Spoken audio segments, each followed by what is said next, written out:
Welcome to the Lorehounds, where we're breaking down the British apocalypse. I'm Alicia, your guide across the causeway.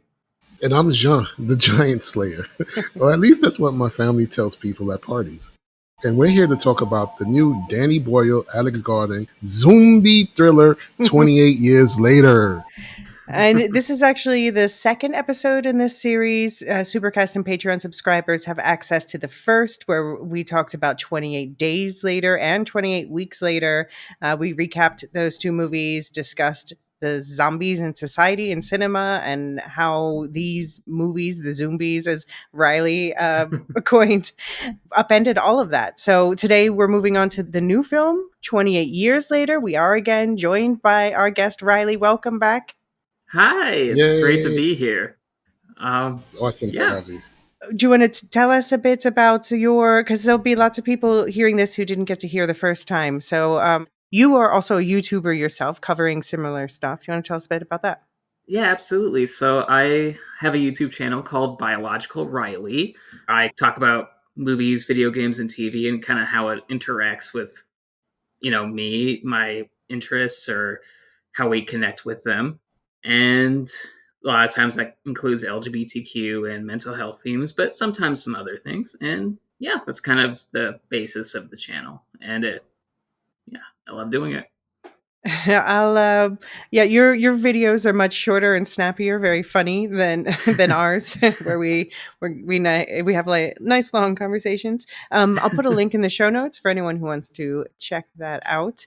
Um, and we are, as usual, going to be beginning with our spoiler-free hot takes for this film and some production info. So we will give you a spoiler warning and a break before we get into the nitty-gritty of the plot.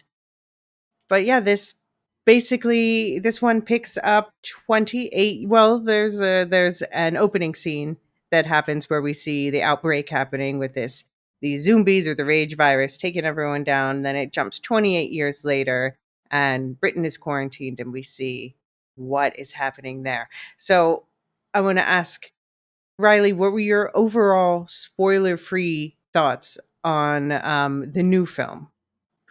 So my overall spoiler-free take on 28 Years Later, I think it's a great legacy sequel. It's rich in meaning. It explores the zombie genre in creative ways. Uh, Not exactly sure if the epilogue entirely works, but that also might just be because my brain likes consistency, given that I have OCD. So sometimes if something's inconsistent, even if intentionally tonally, Mm-hmm. I'll still kind of like jar against it a little bit. But overall, I think it was a great movie and did a lot of new things for the, or at least fresh ideas for like the zombie genre. Mm-hmm. And yeah, I overall really dug it. Yeah. What about you, Jean? Um, I thought it was great. I really liked it. There, like Riley just said, they incorporated some new things into the whole zombies that I really dug, which shows, again, what good intention filmmaking can be, because in their first go around they introduced new things to the zombie genre, and now again they came back and there's some new things going on as well. um yeah, I thought it was sufficiently scary in spots, and I really dug the characters. I really got invested in one of them in particular, who we'll talk about when we get there, Mhm. and really detested another one. So they did a good job of pulling on my emotional strings while making me, like, ooh, what's coming? What is that? So it was Hmm. good fun. It was good fun.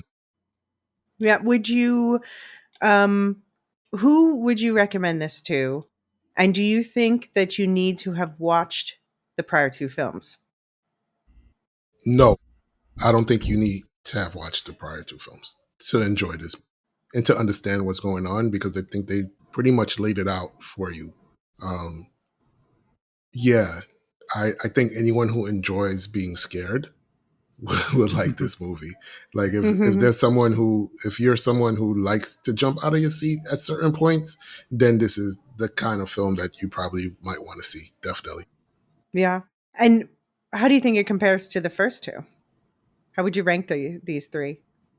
Oh man, that's hard. Um, I'd go 28 weeks, 28 years, no, 28 days, Mm. 28 years, and 28 weeks. Okay. Okay, what about you, Riley? How would you rank Oh, these? And do you think you need to watch the first two before watching this one? I think the second one you probably don't need to see. I mean, it's a solid movie still, but it's Mm-hmm. not really necessary for like anything that's in the movie. Yeah. 28 days. I mean, technically, I don't think you do need to see 28 days to still appreciate 28 years later. Though it, Mm-hmm. though I think it would enhance the experience a little bit just knowing some of the background, and also because Killian Murphy isn't in this one, or Mm-hmm. or not calling him Cillian Murphy this time. Uh, uh, We live and learn. we live. Yes, this is what happens. But this one, like you can go into it blind and still really appreciate it. And as far as ranking, I would Mm-hmm. say I'll do 28 weeks at the bottom, Mm-hmm. and then a part of me is like, do I? This is a really tough question I know. because oh, they're both good in their own ways, and they do so many new Mm-hmm. things. I'll go 28 days and then 28 years on top, only because I'm gonna justify it with recency bias. And so if I Mm-hmm. change my mind, I'll just say it was recency bias. Yeah. But it is great. Yeah. Yeah, if I as a completionist, of course, I'm like, watch all the movies, but I think Hmm. honestly, if you just came in with this one, it sets up everything because indeed it's introducing new characters.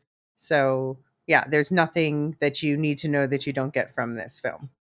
But I mean, I think that there's a kind of more of an understanding of what this film is if you watch the first one. The second one is going to be the odd one out, Yeah. just because it was mostly made by it's just the most different, it's the most cynical, it's the one made by a different group, for the Hmm. most part. So so yeah, my rankings again, yeah, also weeks at the bottom, not that I dislike it, it's just not, doesn't, the other two are far and above for me. And I think I will also put years on top just because I think it, like, days change the game for not just zombie movies, but like horror movies and many other types of movies in general. And um I yeah, that I am going to give it 5 stars for that. But in addition to recency bias for the new one, I just really respect at this point that you take an existing movie and still make wild swings on top of what Yeah. you've already done with this groundbreaking movie. And yeah, this is, I am so it's my number 2 film of the year so far after Sinners, and I can't believe I have 2 horror films of this caliber to be obsessed with this year. Um, We're eating I good this year. yeah, I went to see it twice in the theater so far, and I think it's funny. The first time I was like holding my breath most of the time because there's just some really tense shit that goes down. Um, and there was also emotional scenes, and I cried and I laughed. And the second time was a much more relaxing trip because it wasn't opening night, and it was, I knew who was going to live and who was going to die, so I wasn't like tense about that. I knew it was going to happen, so I could really appreciate more of the details. So yeah, I'm excited to talk it through with you Hmm. both. I think we talk about the Pokila rating. You heard about this in our other episode, Riley. Yes. What would be your Pokila rating from 0 to 5? Um, I'll go 4, maybe 5. I'm 4. Yeah. because I would have gone. I think I went 5 on 28 days, just because there was a lot more blood puking in that one. Yeah. Like that's literally the pupilla rating. This one, not as much. If I recall, not as much blood puking, but Well, still some they kind nasty of they stuff. open They open with it Okay. right away, actually. Okay. What's, Jean, what's your Pukila rating for this one? Oh man, that it's like a. I think I'll give it like a 4. Yeah, okay, okay. Yeah, So I you think I'll give it agree. like a 4. Yeah, Okay. I think there's some pretty gory spots in it. Uh-huh. There are. Yeah, so yeah, and dark as well, dark It's and gory. dark, So yeah. yeah, Yeah. so I'll give it like a 4. But it has a real emotional like it's not just cynical, like the Mhm. second one. It has a lot of heart. Memento Amoris. Sorry. Yeah, We'll talk about that after spoilers, but yeah. there's reasons for the gore, right? Mhm. And Mhm. it's not Mhm. just to put the blood splatter on the screen, right? Mhm. So it falls in line with the story and what they're trying to do and what they're trying to tell us. So yeah, I agree with you in the way that 28 weeks later was just gore for gore's sake. I Right. Yeah. mean, the helicopter. Exactly. Exactly where I was Don't get me going. wrong, I enjoyed it. Yeah, I yeah, I love mean, it yeah. that. was. I mean, I laughed. Don't get me wrong. Yeah, exactly. But this one has a little bit more umph to the gore. So Mhm. yeah, but still a 4. So we talked a bit about this circular effect of influences, and the Alex Garland, the writer, has talked about that. We'll talk about that a bit more in this. But one thing I did notice that I swear they must be also pulling from. They must also be fans. Now you just want to talk about quote unquote bad movies, like the best bad movies are just over the top ridiculous. Doomsday 2008. It's about Scotland has been quarantined because of a zombie outbreak, and so they have a woman who was born there who escaped as a little girl, and she's leading a party to go back in to see if they can find a cure. And as they go through there, there's a place with a castle. They have Mad Max stuff going on. They have, and I swear I think this is a more secretly influential film than people let on. Like the sequel to Train to Busan called Peninsula from 2020 totally rips off the whole plot of that as well. And I swear Mm. that Alex Garland watched that as well, and I respect it. I also, as I was like looking into this, I was like, why? What's Danny Boyle's ties with Scotland? Because that's a central character in here, even though most of it was filmed in Northern England. And I came across this Medium story that's as a Medium, the website, and it's quite short. I'll put a link in the show notes. But the writer K.M. Dugan is Scottish, and basically it's about this person realizing that Danny Boyle is not Scottish, and being like an apoplectic denial about it. Just cannot believe that he's not Scottish, because how can he, what about Train Spotting? How can he have captured the Scottish spirit like this? And then eventually deciding, well, he's Scottish to me. I respect it. I Yeah. respect it. Oh. What did you guys think of Alfie Allen, who I think it's not too spoilery to say that he's pretty much the main character? I thought it was pretty great. Like just. I imagine it must have been hard for like a young kid to kind of lead a movie like this. I thought he was great. I Yeah. really and because the reason why I thought he was great is because I wanted to grab him by his shoulders and shake him a few times. Like, what are you doing? Mhm. What are you doing? And also, I wanted to just like hug him and Yeah. and just pull him away from situations Yeah. that I thought he shouldn't have been in. So, and he displayed all the emotion that you would think that someone his age, of that age, Mhm. would have in this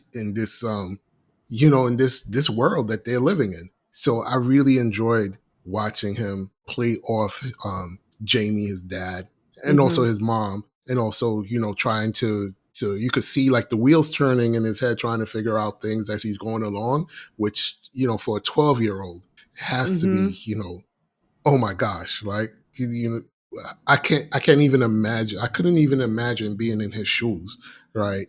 And him as an actor making me Mhm. want to be protective and at the same time just really making me upset. Like, no, don't do that. Don't do it, right? Yeah. he displayed all of those things for me really well, and I thought he did a great job. Yeah, Yeah. he like walks the line like between, he makes, it's understandable why he makes bad decisions. So it's like Mm, he might make like, or maybe not necessarily a bad decision, but it's like it's an understandable decision even though it endangers him. mhm. And so you don't really like question it. You don't really think, stop being you. You're falling into like horror movie traps. But it's kind of you understand where he's coming from, even though you're kind of like, this seems very dangerous. Mhm. I mean, I think I really applaud them for building a movie around a kid of that age because first of all, yeah, you have the casting is very tricky. It's difficult Yep. to find someone who can carry that, but also all the extra considerations that they have to take into account, like for example, they could only film during the day. So things that look like they're happening at night, they actually built indoor sets for that, for those night shots, and then most of it's during the day. Wow, I didn't know that. But I think when you have restrictions like that, I think that makes it so interesting because, it's always like, oh, the zombies are lurking in the dark. Like, no, well, what if they're just still there chasing you in the daylight? Mm. Um, Mm. and it gives this kind of fresh feeling to this fresh aesthetic to the whole film. So, and we'll talk about, we won't do spoilers here, but it's cool to see how the zombies have evolved, that they don't seem so bothered by the daylight anymore. Mm. Other things we'll discuss. Yeah. I'll just say that I am glad, and I think anyone who wants to go see this, who doesn't know this, will be glad to know that part two, The Bone Temple, has already been filmed and it's coming out in January. So if things are a little, what the fuck was that at the end? Then, Yeah. yeah. What did you think, Jean, in vague terms about the spoiler? We'll talk about it when we get there. Okay. Okay, okay, all right. I mean, there's an interesting ending, but also an interesting beginning. It's kind of circular. So yeah, we talked in our last episode a lot more about Danny Boyle and Alex Garland, the filmmakers, but this time they're back together. It's the first time since Sunshine in 2007, because apparently they had a sort of falling out there, so it took them a while to work together again. And the 28 Days Later cinematographer Anthony Dodd Mantle is back too. So he won an Oscar working with Danny Boyle on Slumdog Millionaire. Do you think for 28 years later, is this a film you have to see on the big screen, or is it okay to wait, money aside, for it to come out at home? I'm always. I Right. mean, you love movies. You love movies, right? Mm-hmm. It's going to be. But I think small screen or big screen doesn't make a difference in the tone of the movie. I think for me, I think you can watch it on the small screen and still get the same jump scares that you would get on the larger screen. And when it comes down to zombies, that's what you want. So I think small screen would be okay too. Mm. I um, mean, I think. Yeah. Sorry. Go ahead. sorry. I was gonna say I'd say like I will always prefer going to a theater just because I love going out and I love just being in that kind of environment. But Mm-hmm. at home, I still think you would still get an equal experience in the sense that it was kind of like the first movie shot, uh, not as low quality because iPhones are a lot more higher quality than Right. the older cameras that they use in the other films. So it's kind of like you'll still get kind of like not as like high production necessary. I mean, in terms of like camera work as because it's an iPhone. Yeah, there's definitely a there's still a grainy retro look to the footage. So it's interesting. So I went to see it twice, and the first time I did actually pay the 3 extra euros to see it in Dolby. and that looked really great. And then the second time, it just so happened, I mean, I just had to coordinate it with where I had to run an errand in the neighborhood. So the film at that time happened to be in the worst screen in that cinema that I like to go to. Like, just the Mm. one I know, like, that is the shittiest screen in the cinema. They really need to replace it. So it was really interesting to see, like, especially the second time, how much it was like, it kind of still looks a lot like that 2002 28 Days Later Wow. grainy aesthetic. Mhm. Wow. Okay. But I think also, and so in that sense, I'd say small screen, no problem. But at the same time, there are some absolutely incredible sweeping shots, like Yep. Yeah. overhead in that village, and like with Yeah. the aurora in the background, and also, yeah, like on that hill when we see that's in the trailer, so I don't feel bad bringing it up. Where you see a bunch of zombies cresting the hill in the daylight. Oh, Yeah. There's some beauty to it, for There mm-hmm. sure, is absolutely, absolutely. which is ironic considering kind of movie it is. Yeah. Well, there's beauty in the decay and the death. Yeah. Yeah. Um, the editing was done by John Harris, who's known for films like Snatch, Layer Cake, The Descent, and I think you can definitely see that in the kind of rapid fire.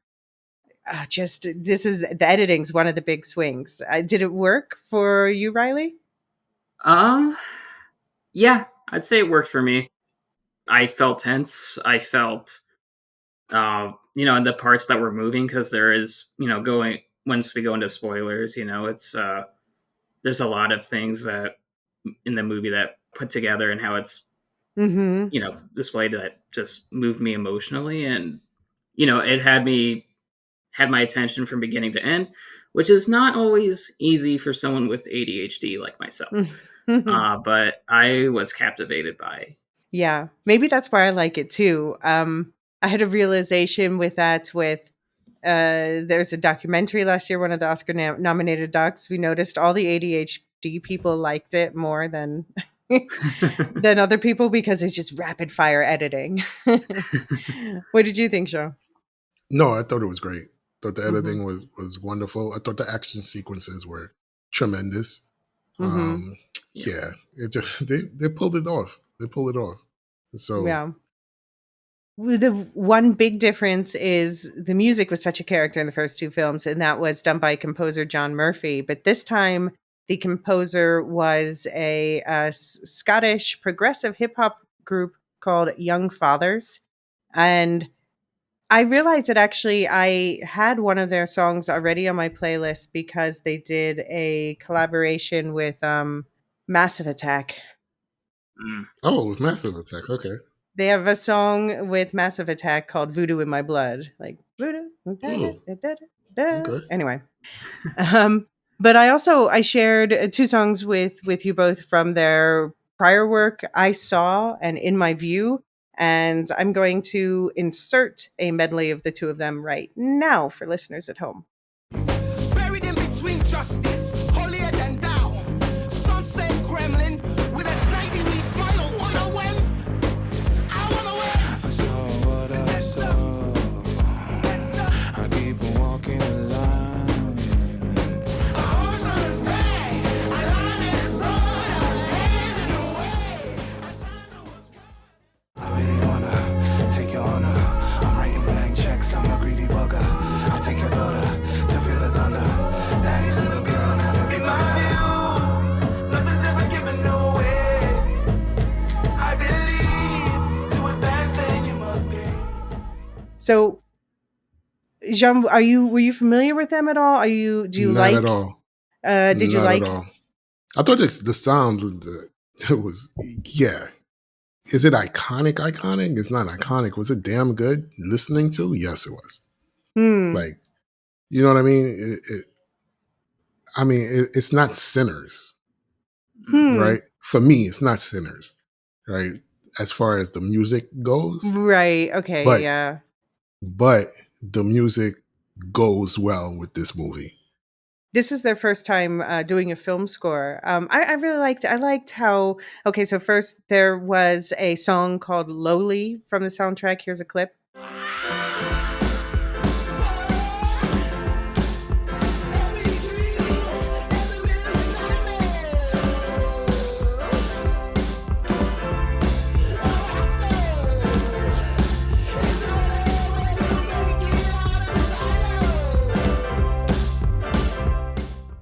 And it's playing while they are just doing something very, it's just people living in this time. This has been going on for 28 years, and now they found a way to live a life. And it's kind of like upbeat and, yeah, feels like we're getting jazzed up for like a regular thing. It's like your life, but with zombies.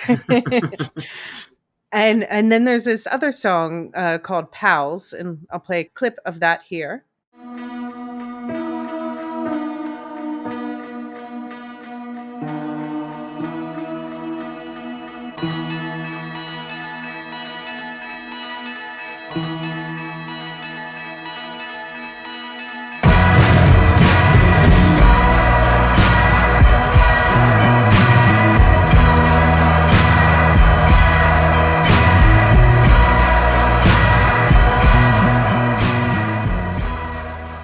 And for me, Pals is the one that's kind of the ode to that original theme song, where it's kind of like escalating the tension, plays over a key action scene.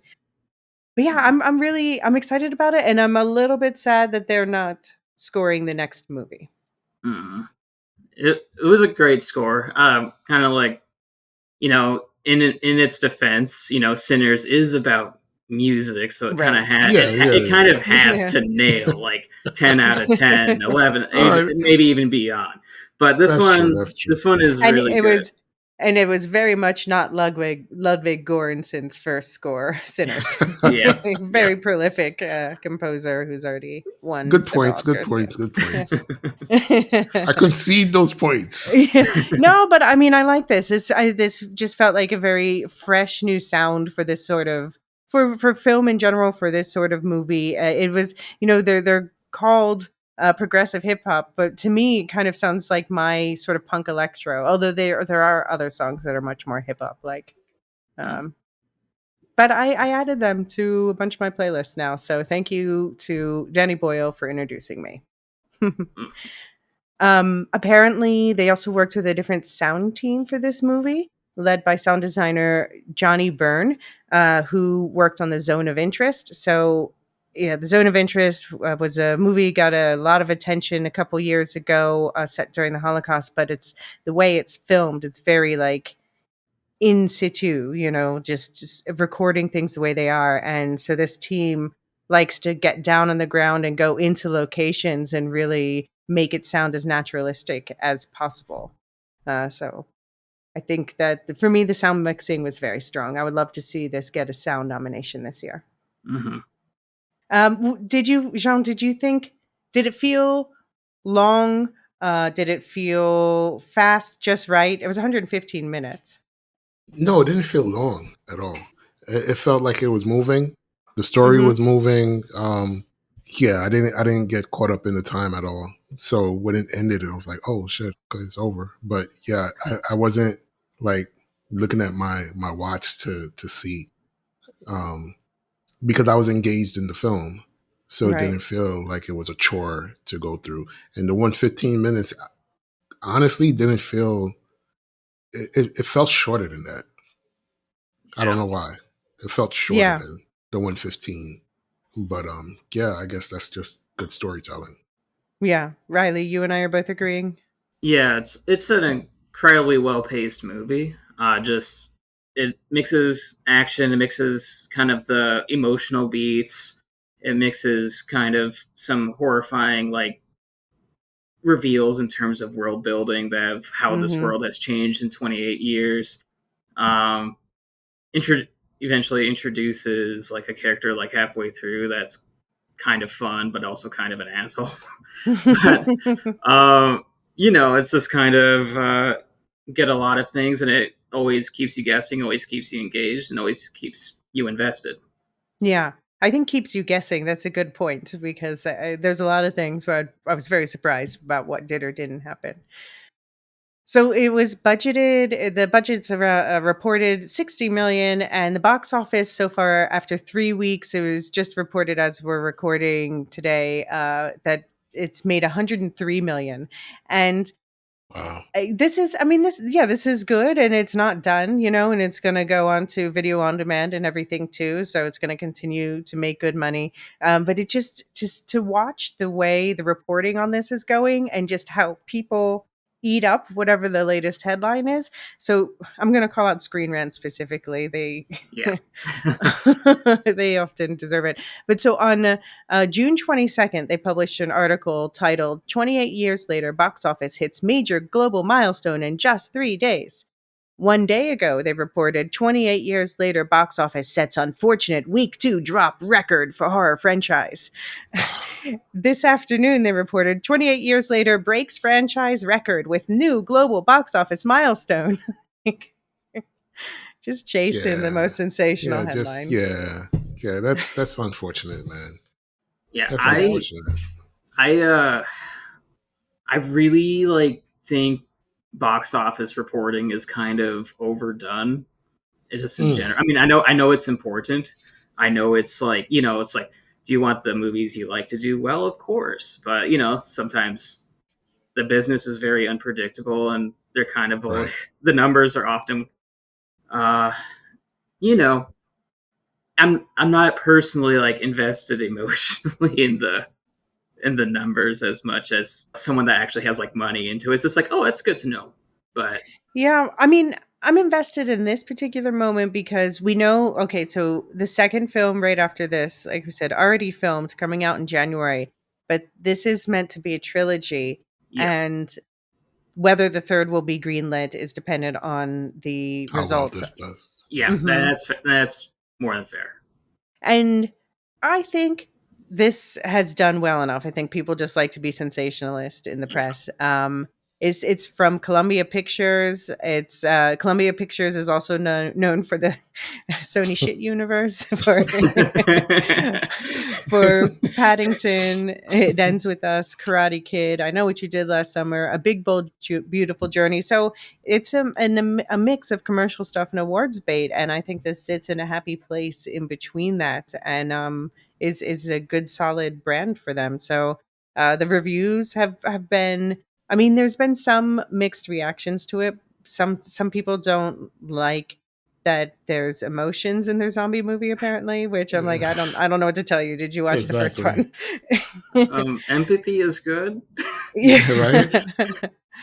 But the Rotten Tomatoes is 89% from critics, 64% from audiences, Metacritic 76% from critics, 6.6 from audiences, and Letterboxd has a 3.6. So even on the audience critic side, it's solid. I think it's worth it that it took a big swing because I think that it's something that's going to age well, where people are going to be like, "Wow, that was really doing something different."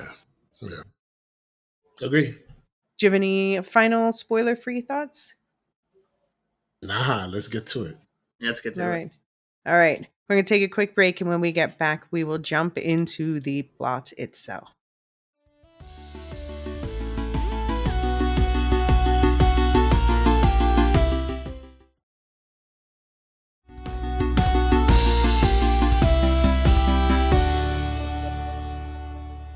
Okay, so let's start. We're going to start at the beginning, but we're also going to start at the end because this is the Wheel of Zombie. Basically, the first scene and the last scene, they create a loop together. So it makes sense to discuss them together. Just to set up the first scene, it's Teletubby TV time. We've got a bunch of kids watching it. And it's interesting, this Teletubby thing, they even specifically took landscapes and scattered them throughout the films to reference to that. And then obviously when we see the kid hears Jimmy, and then at the end we see adult Jimmy, and they're doing their like punk karate to Teletubby punk music. I mean, that was so weird. But It's a swing. it a was swing. so weird, but I couldn't take my eyes off of it. Yeah. Yeah. It's like it came from a different movie. I mean, it makes sense thematically, like I think, but like it's so like jarring to watch. Yeah, it's just out of the blue. Just It's totally somehow the like Teletubbies have returned. wow. I was like, wait a minute, what am I watching here? It was so weird. It was so weird. It was just ah like kung fu, karate. Where did they get all what how did they learn the moves? That's what like They have Karate Kid. That's like their only VHS tape that's the or only whatever. thing they have. Maybe.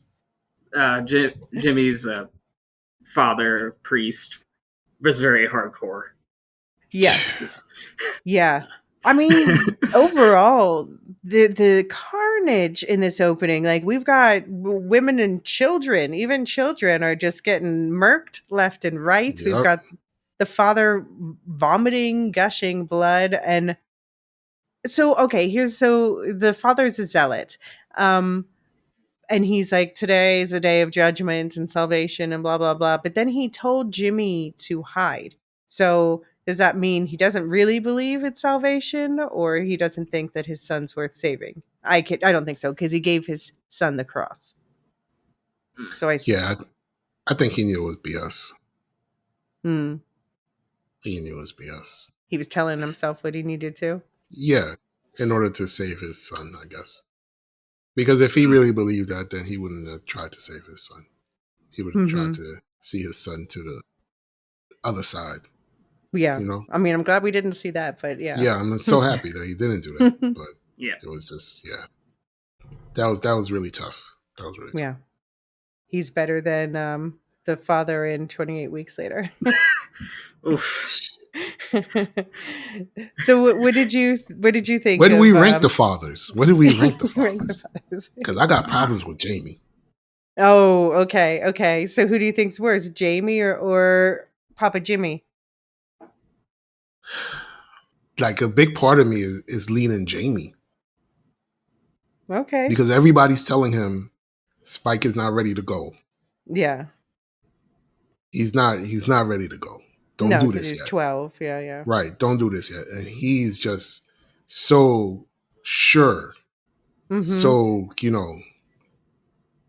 it's like an ego thing with him to prove that his son is worthy. Yeah. And I hated that. I hated that. Do you think that in a way Alfie is better off with the Jimmies at the end of the movie than he No, would be hell with no. So you do think that dude. they're worse than Jamie? Doesn't make it right. Yeah. No. Yeah. Like I would love for Spike to have gone back to his community. Right? Because at least his community is not just his father. Right? Mm-hmm. But now he's in with the Jimmy crew. And the Jimmy crew, I'm afraid of what the Jimmy crew is up to in the wilderness of the zombie apocalypse. Because the Jimmy crew looks like they're just nuts. They look like a bad influence, considering the film's like emotional storytelling up to that point. In terms of having kind of compassion and kind of, being more respectful. Well, I always kind of thought this movie is very much about, or at least partially about, the dehumanization in terms of when you see it towards the beginning of, or towards the after the prologue, they kill the zombies, they kill them, and they treat them like things. They don't treat them as people, and that's kind of like how most zombie narratives go. And I have heard like criticisms, not of this movie, but of like the genre in particular, where it's just like, well, zombies kind of like other sorts of genre fare where there's enemies where you just kill them and you don't really feel anything about them. It's just that's what they're there for. That kind of takes the human element out of the question. And this movie is fresh to me, Right. just because it it goes in the opposite direction, Right. and and once you get to the epilogue, so it's like you main character goes throughout the movie learning to have empathy, and they might be infected, but they actually still have some semblance of, maybe if not humanity, then at very least like personhood to an extent. Mm. Like there's they're not just mindless necessarily. Um, Okay. and and even if they were once people and deserve to be remembered as people. Mm-hmm. Um, and then Mm. then the end kind of turns that on its head by turning it into a video game. It becomes Dead Rising, like us out of the blue, Mm. But I think there but is, purposefully. yeah, yeah. I mean, I think especially the end was shocking to non-Brits. And I think that, I mean, I think it was shocking to Brits as well, but in a more recognizable ways, and it's more jarring to people who are not. And I love about this film because 28 weeks later veered into like, oh, well, what if we had the American military occupying so that we can make all the characters American? And 28 years later is back toward like, no, this is a British film. Hmm. And this is so there's I called them Ninja Neds, which because my Scottish friends taught me that Neds are Scottish chavs. Um, and the I mean, okay, I don't know how to explain this if anyone doesn't know, but just like I think it was more like of a thing in the 90s or something, but just sort of, yeah, the way that they're dressed, especially in the way that they're talking and stuff, was giving me that. But we know British people who pointed out to us that they seem to especially be modeled after Jimmy Savile, or Savile. I'm sorry if I'm saying this wrong, but he was a sort of like Mr. Rogers kind of character on children's TV. But then it turns out that he had been investigated for sexual abuse of minors dating all the way back to the late 50s, Mm. and this was repressed and hidden over and over and over until his death in 2011 when the BBC did an expose about it. So this is like, the Brits were explaining to us that this is like akin for an American to the Cosby scandal, where you're like, whoa, my childhood is very different now. But that didn't come out really until 2011, and Jimmy was a child during the apocalypse in 2002, so he wouldn't know about any of this. So he might be idolizing someone without realizing the full What extent. that person? Hmm. Mm-hmm. Huh. Yeah. So it's interesting, but also it seems like he's he we see his father gave him his cross when he said go hide, and now we see that he has the cross upside down, which is sort of more of an antichrist thing. But being satanic doesn't mean that you're a mean person. It's just kind of more of like a statement against. It's kind of a Hmm. punk statement in a lot of ways. I mean, it could be a statement against his father, Mm-hmm. Absolutely. his father's faith, his father, piousness that led him to openly embrace death in the way that he did. Yeah. So Yeah. it's a lot going on with Jimmy. Yeah. Yeah. I can't wait to find out what they've been up to, because we saw like we at one point we see this hanging man with Jimmy carved into his chest, and then we see Jimmy scrawled into a Bible verse on the side of a building. It says, "Behold, he is coming with the clouds." So it seems like they've been doing interesting things in the area that Mm. Spike's about to find out about. You say interesting things.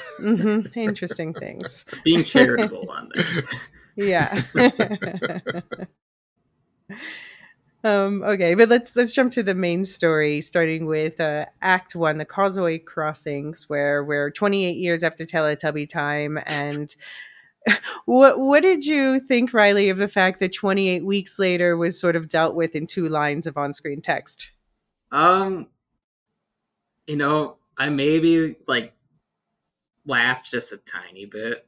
I mean, it's because it's a solid movie, but it's just like, you know, is it believable that a virus that spreads like that would be like contained like after it got to like mainland Europe?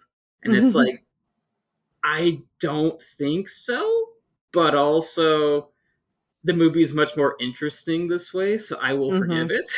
Okay. I will Okay. give it grace there. So Okay. that was kind of my my take on that. Yeah, I mean, there's still room now. They can make the 28 months later where they flatten Paris because I do not see how else they're doing this. Oh, what did you think, Joe? No, I was fine. Yeah. I was fine with it. Okay. My head canon. I have so much going on, Hmm. so I just add another chapter to it. So I was cool with it. I was all right. I didn't give it Yeah. much because at the end of the day, it's like I really like that it went back to just being a Hmm. British Yeah. issue, like Hmm. that isolation, especially in terms of I tend to look at a lot of the stuff that we watch in political ways, right? And I immediately thought of Brexit, right, where they're Hmm. anxiously wanting to keep people out and as well as push people out. And Hmm. now, it's like, can we get out? Can we get out? And the Yeah. world is saying, no, you can't. You know what I Hmm. mean? Like, no, Mm. you can't.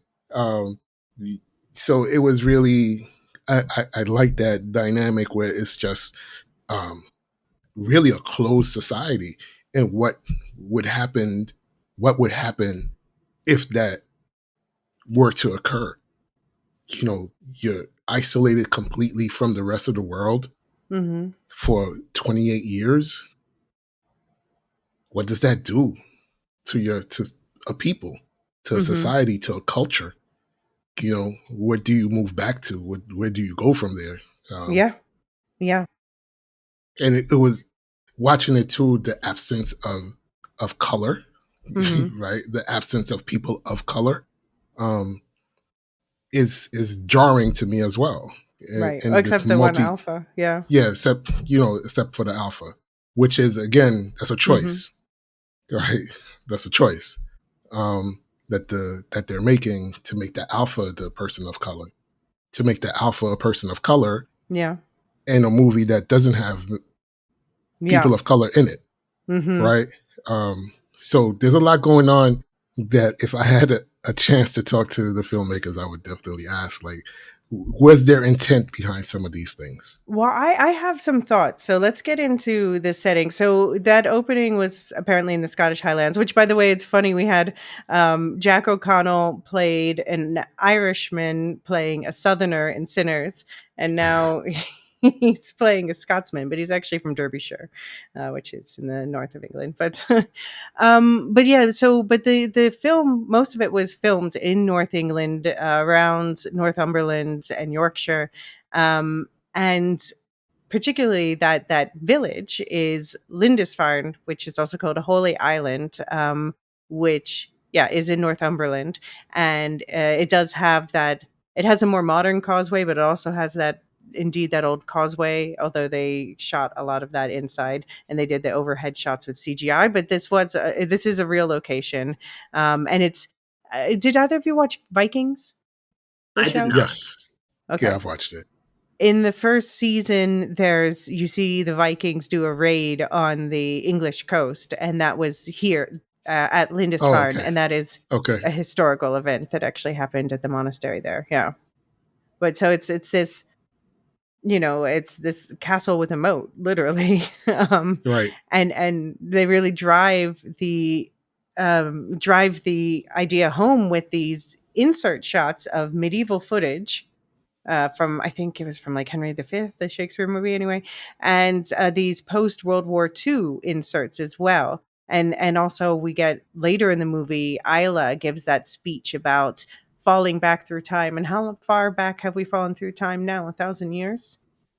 So I think that we are supposed to see that they are regressing, and I wonder if, since Isla Jodie Comer, that means island, does the island have cancer? Like, she has cancer. We see the traditional gender roles. We see things getting a bit more old fashioned where they don't even do anything about medicine to help people who are dying, even though they must have all known it was cancer. I don't know. Thoughts, Did Joe? they did they know Like She knew. I I think knew before the time. By the time they talked to the doctor, I'm like, oh my god, she has a brain tumor.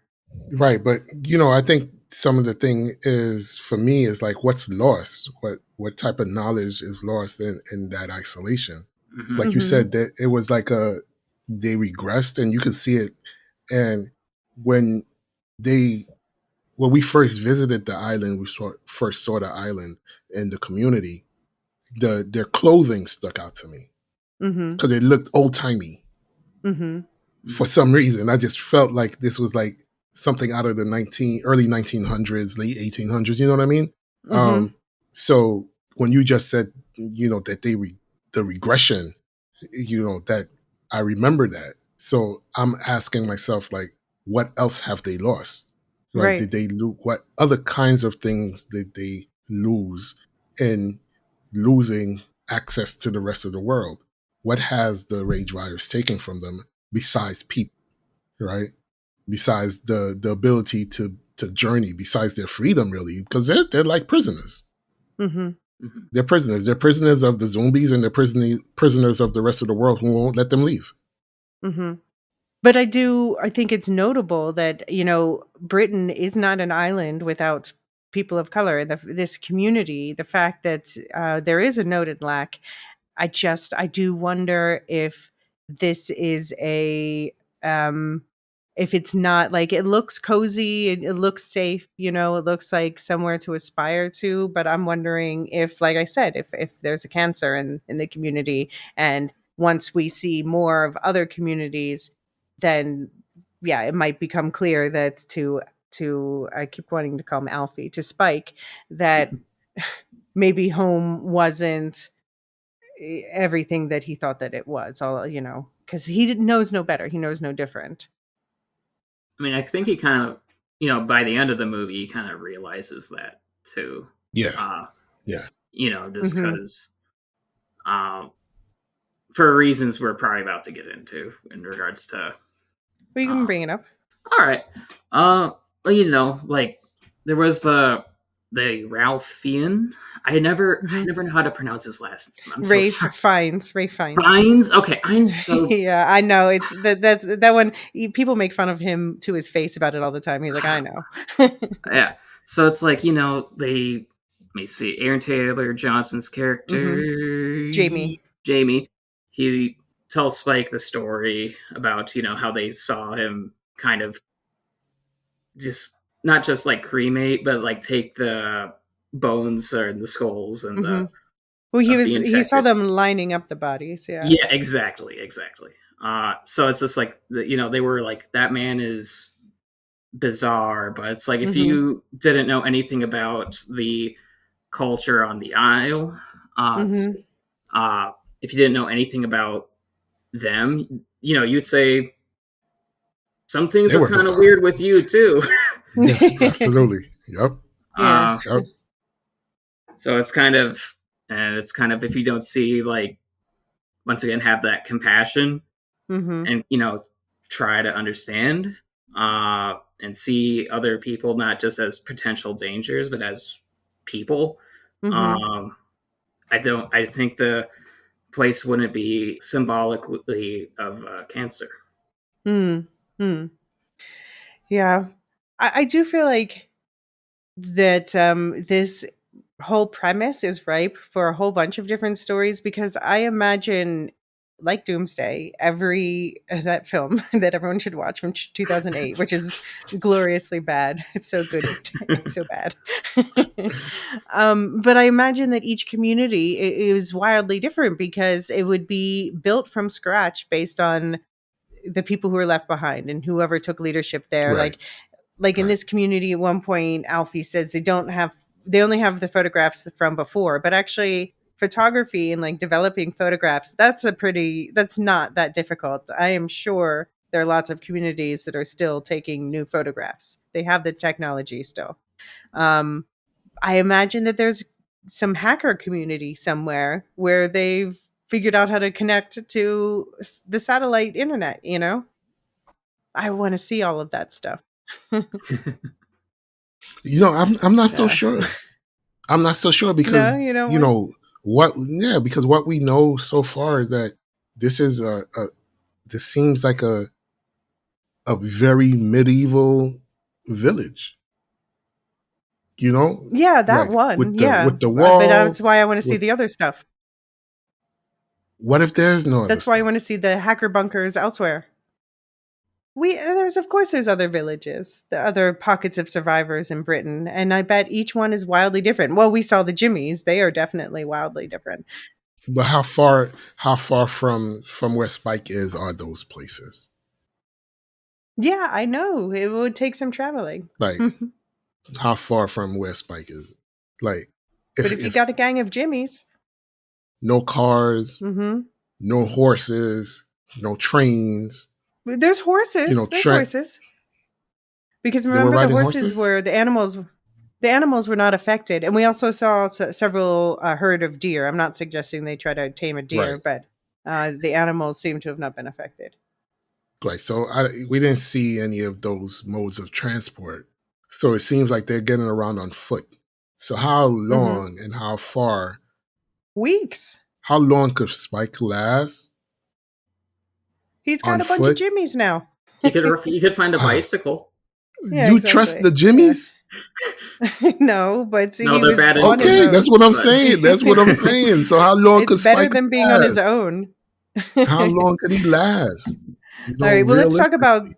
let's talk about Spike's first outing. So we kind of referred to this, but Jamie basically he wants to take Spike on his first trip off the island to get his first kill.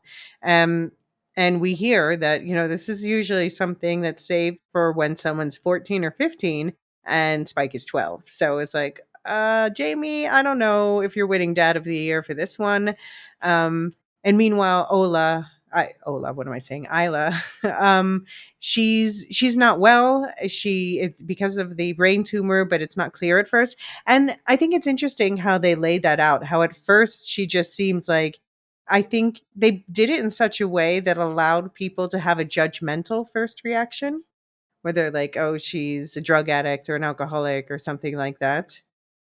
And then they revealed over time, you start to see like, oh, the memory problems, the nosebleeds, and then that's when it becomes clearer and clearer to modern viewers who know medicine.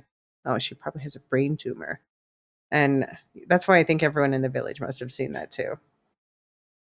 But anyway, she's not happy about Spike going off the island, You're giving the and villagers a lot of, you know, I don't. if I could notice it and I saw her for an hour, then I think that they know. I think for But sure Jamie you're knew. not under Isla the said she duress of the knew. zombies. You're not under the duress They're of this not changing either. They world. live in their happy little island with the You think that causeway. island is happy? Oh, Lord have As I mercy. mean, I think they think that island is happy. I I don't mean, think they they probably think feel that island is safe. happy. Hmm. I think they think that island is a place to escape. Hmm. Escape and happiness are two different things to me. I mean, It's kind of back to the first movie, hmm. kind of that, Yes, is surviving living. yes. Let's listen to that lowly clip again.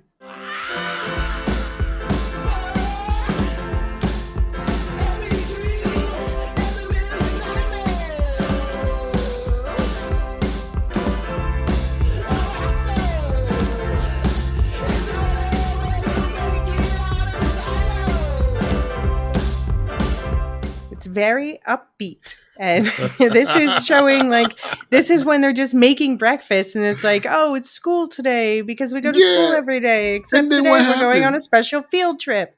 Well, they chose, yes, he chose too young, but it was a choice to do that. It wasn't done under duress. It was just like, boy, it's time to blood you. You're a I man like now. exactly. I Yeah, don't want to be very. part of that community. No, I know. That's what I'm saying. It has a cancer. There's no happiness in there. For me, viewing Mm, that community, there was no happiness to be. There were people who were living, and there were hmm. people who were, trying to make the best of what they have. Hmm. Yeah, but is that really happiness? I mean, they were Is that partying. really? Yeah. Yeah, like a Viking longhouse, Mm-hmm. Mm-hmm. Yeah. I liked how they incorporated Rudyard Kipling's Boots poem again on the as they were That's so leaving. creepy. Boots, boots, boots. Yeah, it was so Yeah. creepy.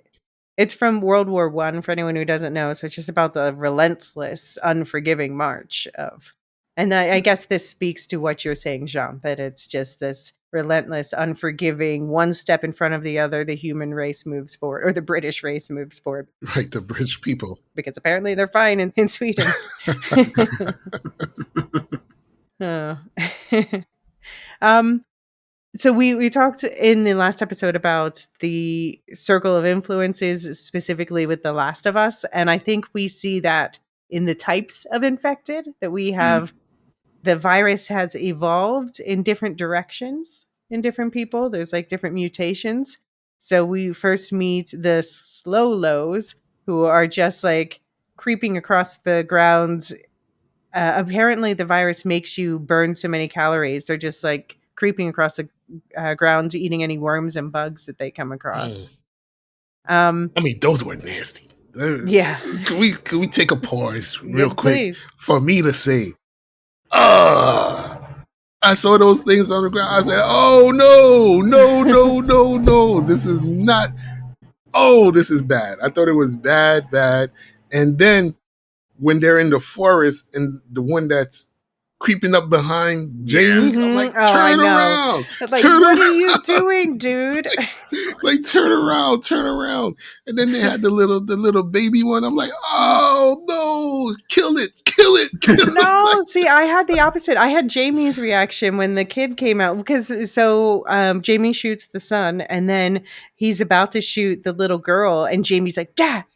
And he right. stops, and the little girl runs away. And there was this moment, she was just a little girl standing there. And I think Oh this no. was, and I think this was a moment where Spike started asking himself, like, are we the Questions? baddies?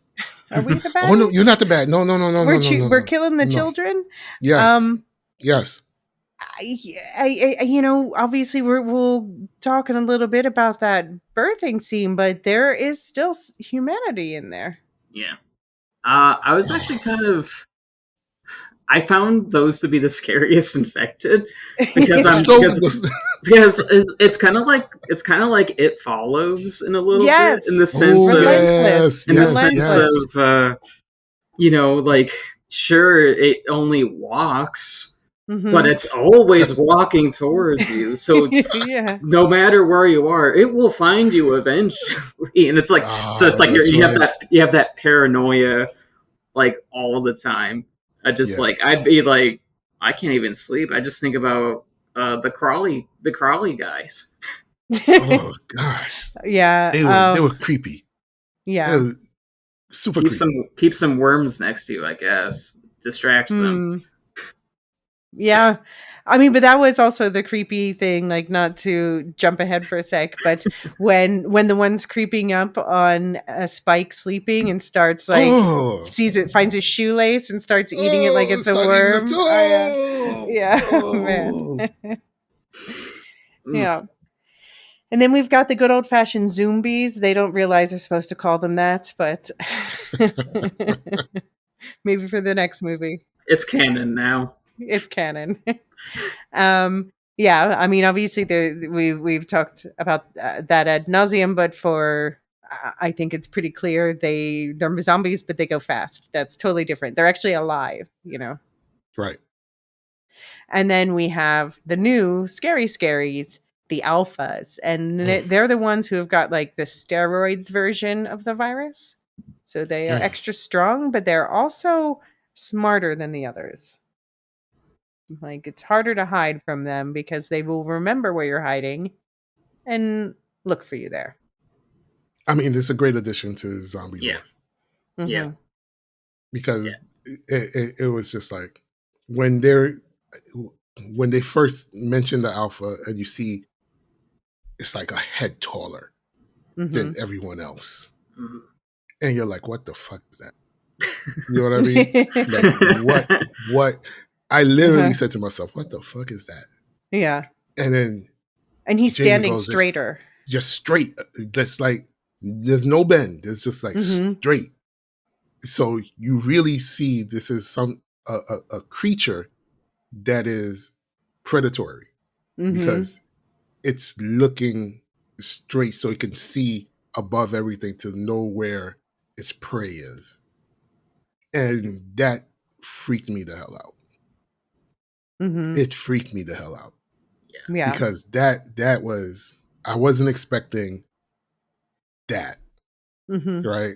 I wasn't expecting to see something that was bigger, taller, just massive in stature be added to the zombies, because a lot of the zombies that I know that are bigger, they're also, bigger in girth, not necessarily, like muscular and super fast, like bloaters. This was not a bloater. And I'm like, what the fuck? And then he's like, yo, we gotta watch out from that one because all our arrows are not going to be enough. I was reminded of the Berserker from Gears of War. I don't know if either of Oh you played yeah, that game. Yeah. oh yeah, But even kind of more frightening because one, it can see, and two, it has intelligence, whereas the yes, Berserker just yes, runs through everything. whatever, Right. right? Well, that is, we hear Eric, the Swede, he refers to them as Besark, which is, like Swedish for berserker, I'm assuming. I did not do that intentionally, but I will pretend I did. Okay, and we have to talk about the elephant dong in the room. Everyone's talking about the nakedness, and I just have to say, logically, I think yes, that it makes sense. They would be naked. Why would they put on Yes, clothing? Um, yes, the any genitalia that was present was prosthetics because of laws around filming with children. They couldn't actually be naked, so they're wearing prosthetics. Um, but I think this is another American British divide thing again, because like UK audiences are like, what, have you not seen Naked Attraction? Like all these other naked shows that we've done. Like, have you ever heard of Naked Attraction? Are you familiar with it? never, No. no, So basically, it's a dating show, but someone will be the person who's being considered is naked, and there's like a doorway that starts at their feet and just starts going up gradually, as the conversation between the would-be dater and these people, until they just are revealed naked. yeah, kind of glad that I haven't heard of this. It's just a body. It's just a body. Yeah. Everyone has one. Everybody has them. I I know. mean, I have to say, I both times I watched it, also because they're like dirty or whatever, and they're not acting really human, so I didn't think about it in any sort of sexual I way. Just never, I yeah. never thought about it. Yeah. I never thought, because it just, they were too frightening for me, and I was so concerned with Spike that I never even gave it a thought that they're not wearing clothes. Yeah. It was Yeah. just like, run, kid, run. Yeah. That's the only thing that came to my mind, was like, run, like literally run, kid, every time. Run, kid, run faster, get up faster, go. It was just, those scenes were really, man. Yeah. So how would you rank from least to most harrowing the opening scene with the breakout with child Jimmy, the whole sequence about the alpha and the zombies chasing them into this collapsing house, or the running back across the causeway scene? How would you rank those three? Ooh. Causeway's number one for me. Mm-hmm. That was the most chilling for me. The opening, and then the house. Okay. What about you, Riley? See, part of me wants to have the house number one because I do not like tight quarters. Oh, okay. All right, that makes sense. So I'm like, I don't like the idea of being boxed in. So that kind of played into that. But I mean, they were all very like frightening sequences, very tense sequences in their own way. I mean, Mhm. the opening sequence is possibly the most disturbing in the sense that, you know, all those kids, they're Yeah. Mm. Yeah. but that causeway sequence was incredibly well shot, and just there's no bad answers here, I think, is what I'm trying to say. Hmm.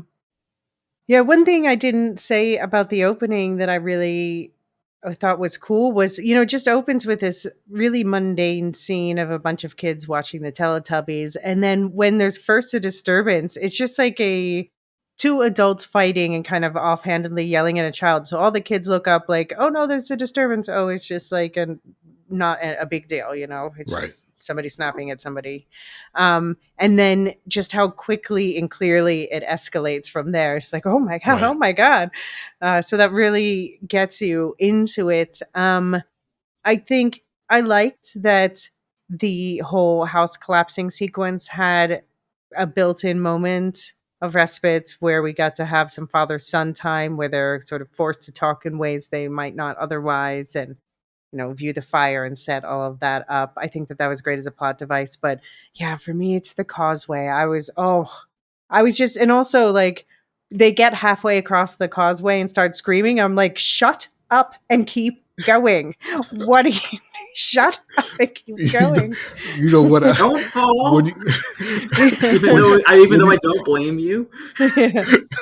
I was like, blow the whistle, blow the whistle. I knew you Yeah. have, blow, where's the whistle? Where's the whistle? Blow the Yeah. whistle. And then he finally blew the whistle. I was like, yes, Yeah. blow the whistle, the whistle. What are we doing? Oh my gosh. Oh my gosh. That had my heart pounding. And then when Spike fell, Oh and God. he's grabbing him, get up, Yeah. get up, run. He's like, run. I can't. Yes, you can. Yes. Oh man. Oh man. They apparently spent 3 or 4 days filming just that sequence, because also they did it with like the different cameras, like they these wraparound iPhone things to really get the movement looking very visceral and whew. But to have that thing just honed in on you, Mm-hmm. and it's Just going a like beeline, yeah, just making a straight beeline, not towards tiring you at all. Mm-mm. That No. is some shit. Irrelevant to everything. I just imagined like Gandalf. Thou You shalt not pass. Just unrelated to everything. That's just how my mind works sometimes.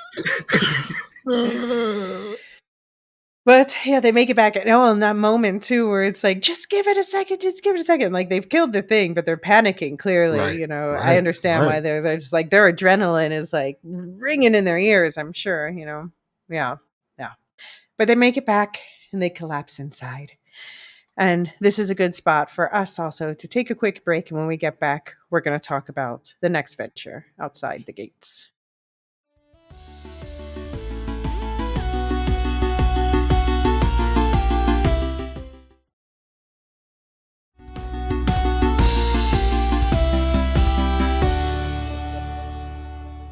All right, so we are back on the island, and there's a celebration party for Spike. Spike's not so into it, and Jamie is too into it. I guess, Sean, this is where you start to. I mean, were you already turning against Jamie at I this was already point? anti Jamie. Yeah, I was anti Jamie as soon as it was clear that they were going off the island. I was already anti Jamie. Why are you taking your 12-year-old? Yeah, I was anti Jamie in the woods, trying to get his son to make his first kill. Like that's it's a thing, right?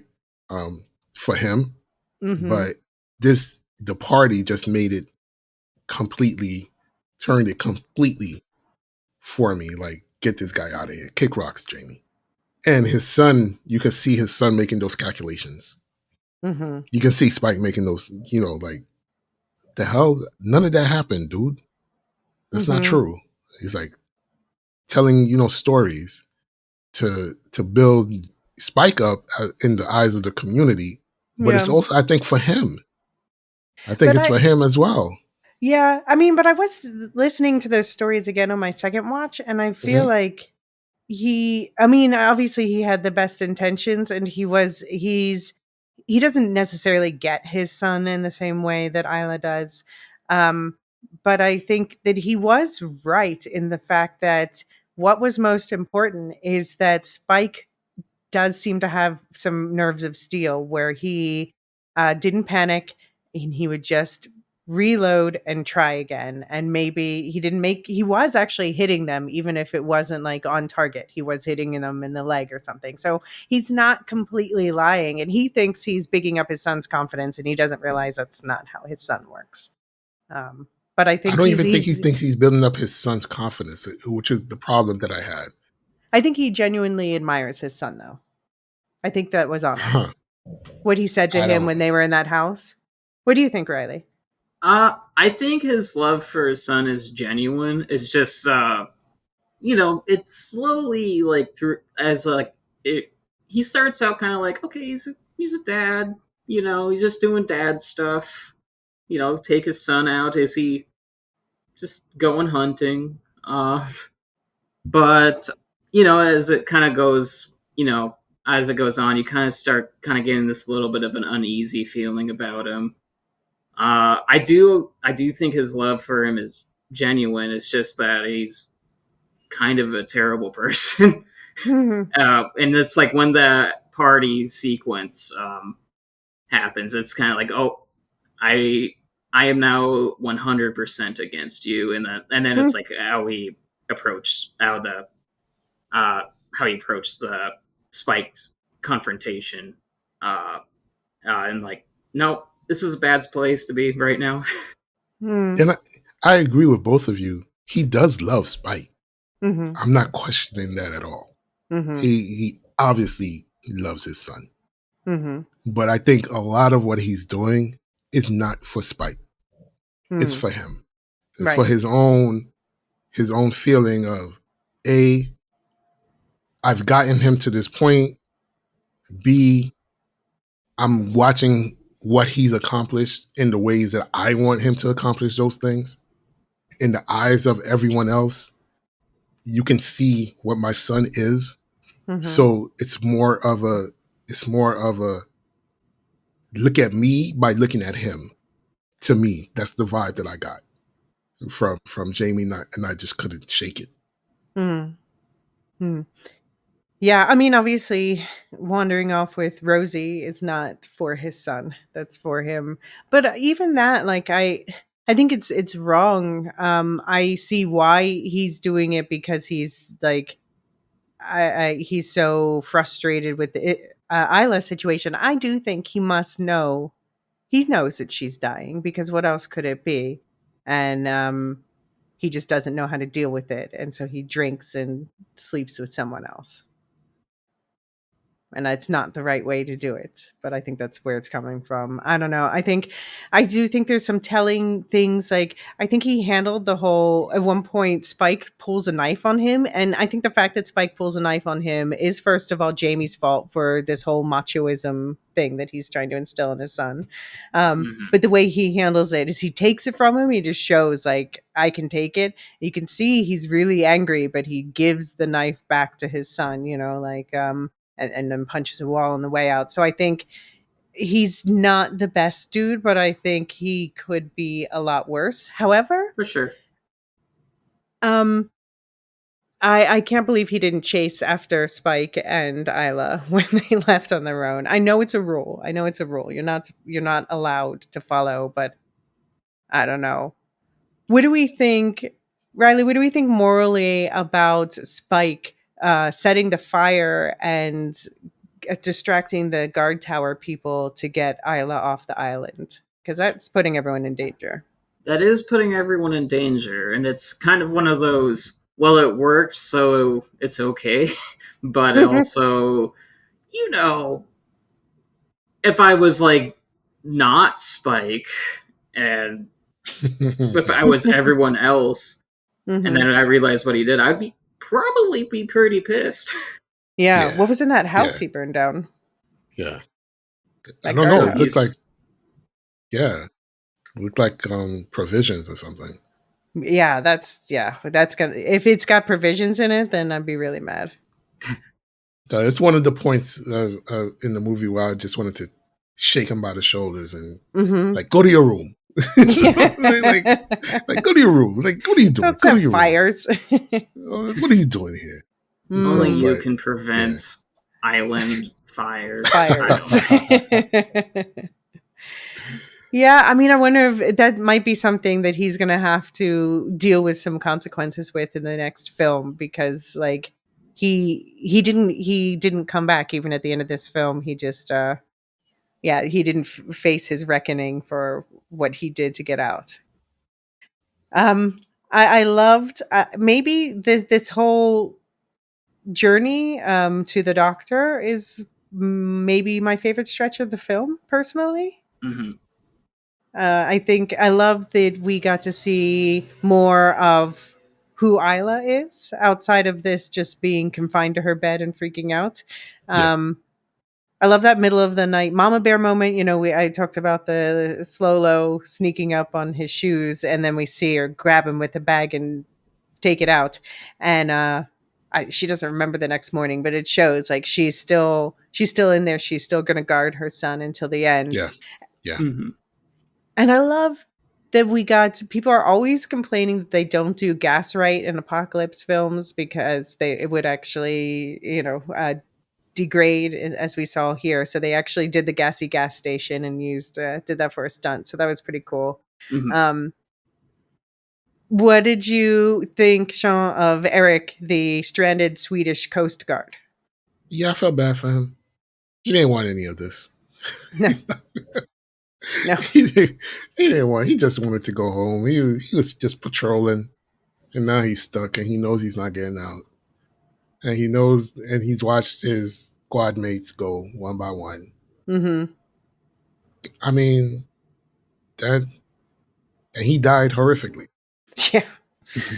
It's pretty brutal. He, yeah, he died a terrible death. So just really, Yeah.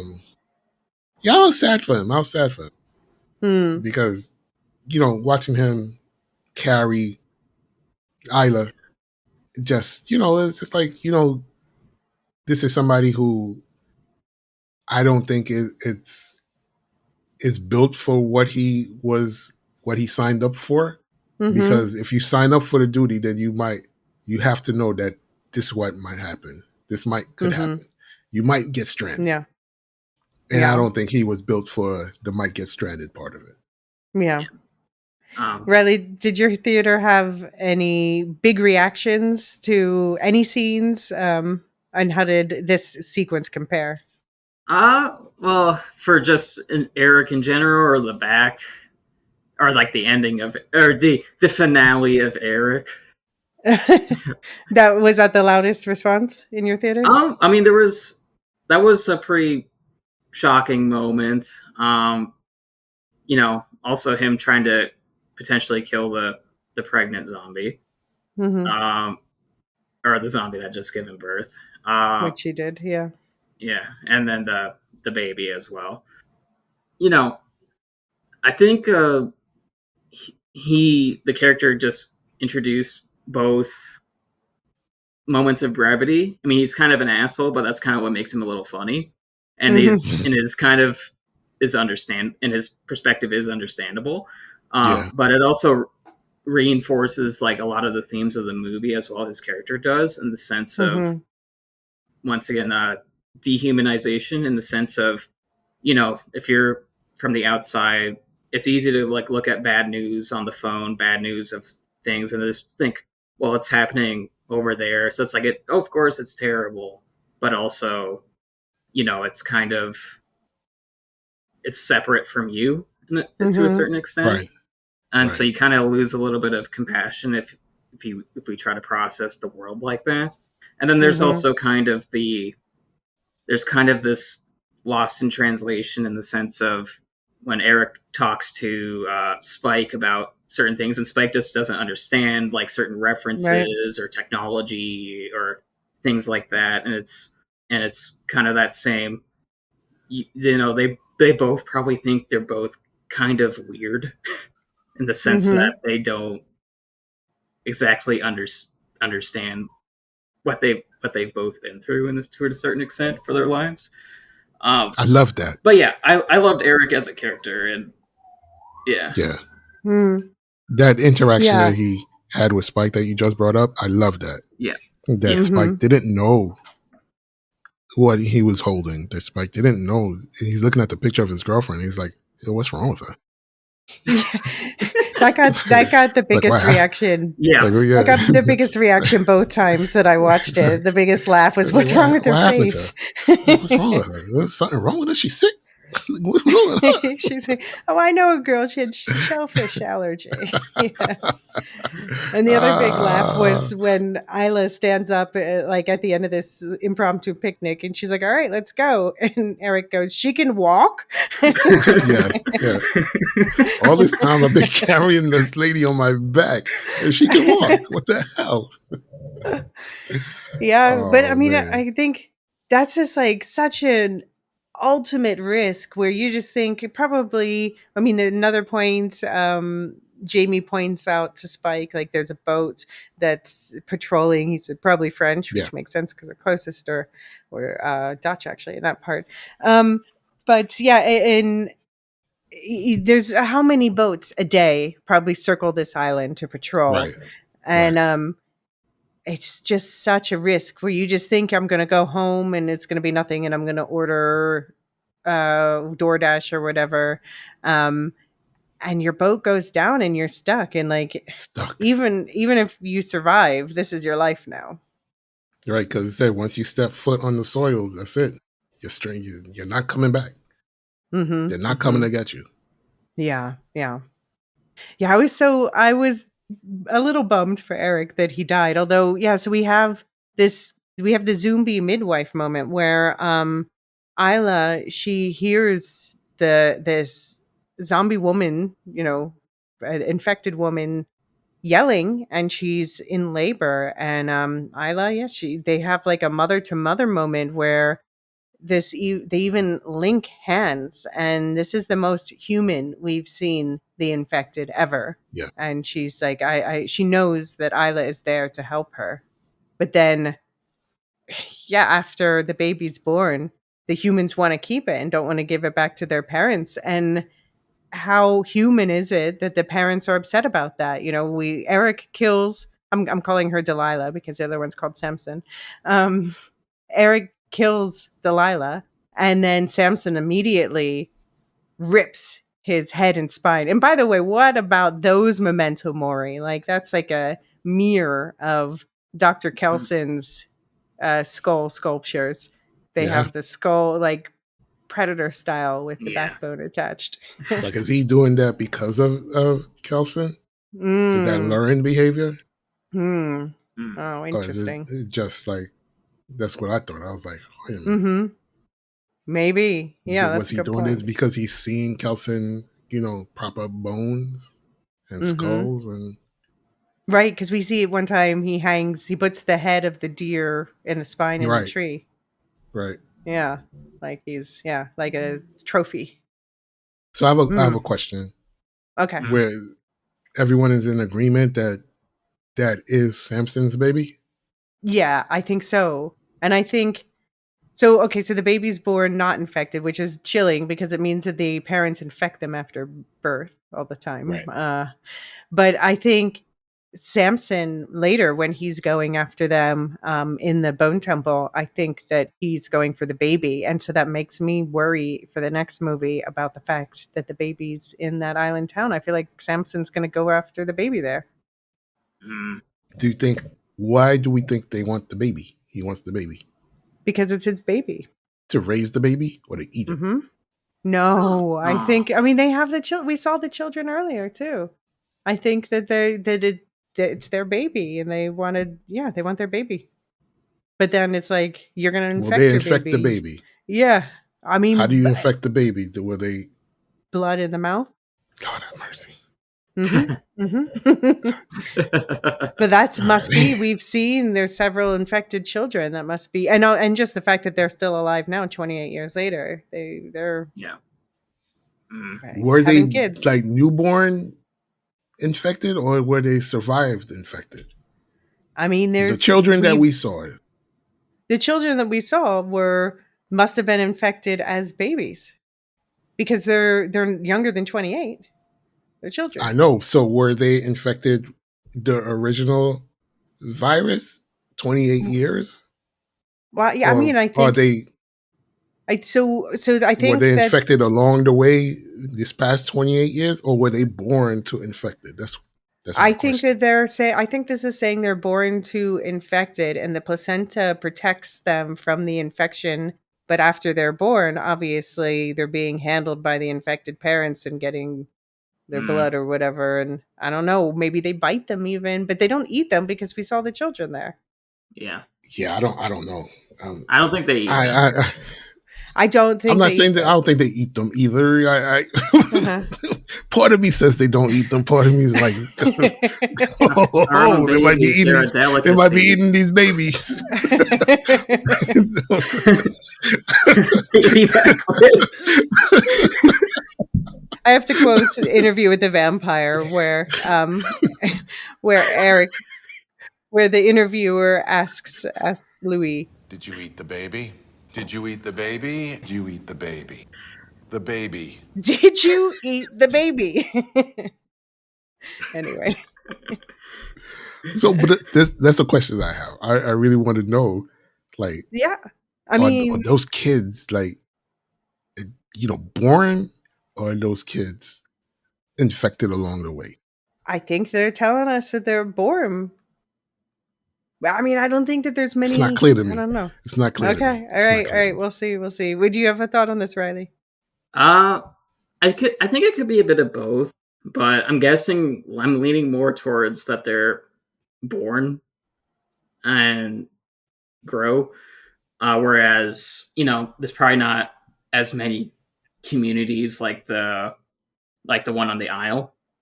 Um, though there's probably definitely a few, but there's probably Mhm. not enough to make like a lot of kid Right. infected if things go south. So I'd imagine that there's some reproduction. Hmm. Yeah, because their bodies are still alive. So, Hmm. yeah. I'm hoping we get into all this lore in the coming movies. And Yeah, also, I need answers. the other intriguing character that we only got teased really in this is Dr. Ian Kelson, Ray Fiennes himself. So we talked, Riley, you brought up Jamie's spooky story about him, or that he and Sam, who, by the way, Sam, bless his heart, I feel like Sam's totally dead next movie. Like, surprise me and don't kill him. um but yes, so they tell Spike the whole story, and Spike's like, okay, so we're gonna take mom to go see the doctor and find out what's wrong with her. And dad's like, oh, but this whole thing, so then he goes and he gets the explanation for everything. Like, he's covered in red because he covers himself in iodine because it's helping to prevent the virus from getting to him, because he's a doctor and he knows that. And he was lining up all the bodies to burn them and turn it into this giant bone temple, which, what a cool design. Yeah, It was pretty metal. yeah, I yeah. Yeah. respected It that was. immensely. It was. It was. Yeah. Why do you think that Dr. Kelson would rather live on his own than in that community? That's a good question. I didn't think about it watching the film. Um, well, they didn't talk to him. I mean, Mm, they like the community judged him as, you know, as mhm. being strange and being weird, and they just kind of judged him. Even though, like everyone, they're trying to do the best they can given the circumstances. Right. Um, and, and people are clearly processing like this traumatic ongoing event in their own ways. So, maybe if he talked to them, or if they talked to him, Mhm. maybe he could have moved, or maybe, but I guess we won't know the answer to that, unfortunately. I mean, I it think. seems like, yeah. Go Go ahead. ahead. Go ahead, Alicia. I was gonna say, it seems like he could be the most important member of the community because not only is he a doctor, but he also knows how to subdue. He's got those zombie tranks. Yep. Yeah, he's figured that out. Yeah. He would I just he would be valuable in that community. I just don't know if he would morally jive with it. Yeah. Is this a bit like, foregoing healthcare because you think that it is against God or something like that? No, I don't think they have the means. What do you mean? Like, Why not approach this doctor that they know is nearby? Ever. because he's collecting dead bodies and That freaks arranging them them out. on the ground. Memento mori. Right. So Yeah. I can see why they're steering clear from him. And I understand why he's steering clear from them as well, since you asked the question. I Mm-hmm. thought, I'm like, it seems like he has an idea of what he wants to do with his time Mm. that he has left. Right. He's building something. He's building a Mm. monument to those who have passed away, to keep Mm-hmm. their memories, whoever they were, to keep them here still, right? To keep them alive, to say that these people were here. Mm-hmm. And that's what he's doing. So I don't think he would live in any community, because I think he's committed himself to the preservation of these people's memories. Okay. Yeah.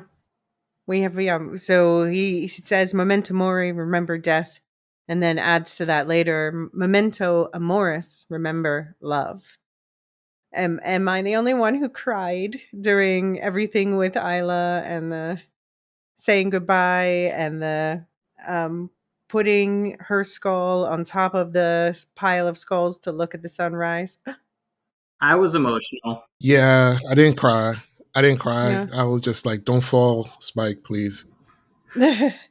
Uh, you, you were it's emotional, Riley? I was emotional because it's as is like a sequence. Like from an outsider, you'd be like, this is horrifying and bizarre, but there's actually given context, it's kind of beautiful in its Mm-hmm. own way. Just it's how they're honoring their dead, and it's how Spike's honoring the memory of his mother. And just Yeah. because she's not with us doesn't mean that he'll forget her. Yeah, and I think Yeah. that's what, Kelson wants. Right? Yep. I mean, and for Spike, he brought her there with the hope.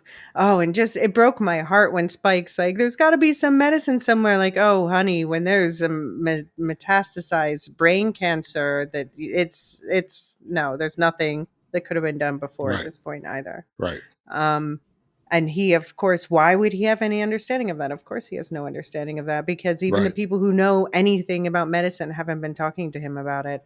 And so he just has to, in this moment, he's been given the framework by Dr. Kelson and now has this moment to just accept that his mother was in pain. He saw her in pain for how long?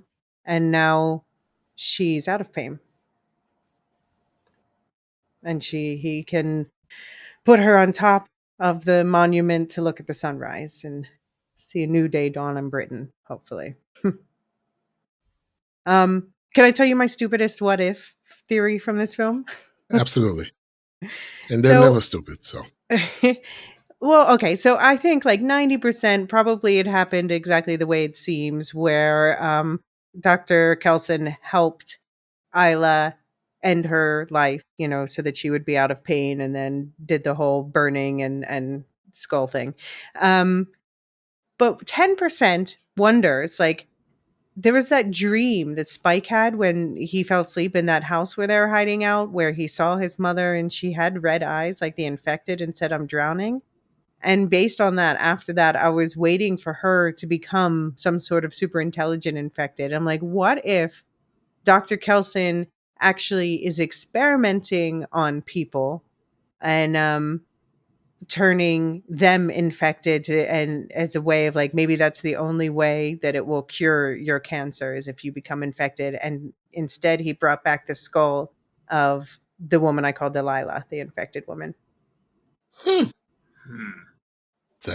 That's actually not bad. Like a zombie Dr. Moreau. Yeah, exactly. Hmm. Hmm. I have to sit with this one. Okay. Yeah, I I got it. mean, Yeah, all right. I mean, probably it'll be disproven, but 10% of me wonders that. Okay, other question, Riley. If the Isle has cancer, is baby Isla the cure or a new tumor? um, I want to say the Cure, only Hmm. because of kind of what it feels like the themes of the movie are.